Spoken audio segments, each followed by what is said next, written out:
عزيزي المشجع الكروي الجميل، انا جاي اقول لك اخر اخبار النادي الاهلي، فصلي على النبي ويلا بينا.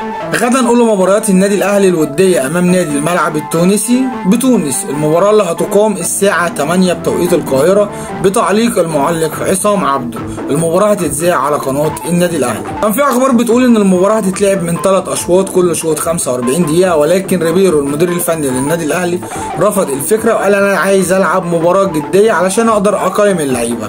ورسميا المباراه هتتلعب من شوطين عادي جدا، كل شوط 45 دقيقه. فشل صفقه انتقال حمدي فتحي الى نادي بيراميدز بعد تمسك المدير الفني للنادي الوقرة القطري بخدمات حمدي فتحي، بخلاف ان في بندين في ناس كتير قوي ما ركزتش فيهم في عقود انتقال حمدي فتحي من النادي الاهلي الى نادي الوقرة القطري.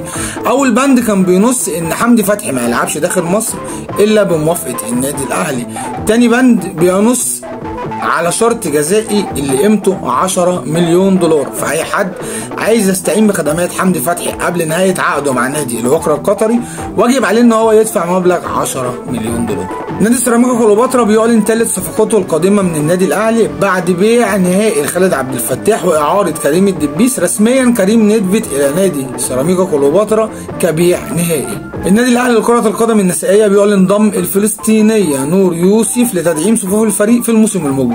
النادي الاهلي تأديب وتهذيب واصلاح، لان رسميا النهارده شارك في مران المستبعدين على ملعب التتش وسام ابو علي واحمد عبد القادر، لان مفيش حد يقدر يقول للنادي الاهلي لا، ولا يقول للاهلي لا هيتخصم له، ومحدش بيحب ان هو يتخصم له. عزيزي المشجع الكروي الجميل، بكده يكون خلص الفيديو بتاعنا النهارده. يا ريت لو الفيديو عجبك ما تنساش اللايك والفولو دعما لحبيبك اخوك محمد محسن، ودايما استنى مني كل جديد. سلام يا ريس.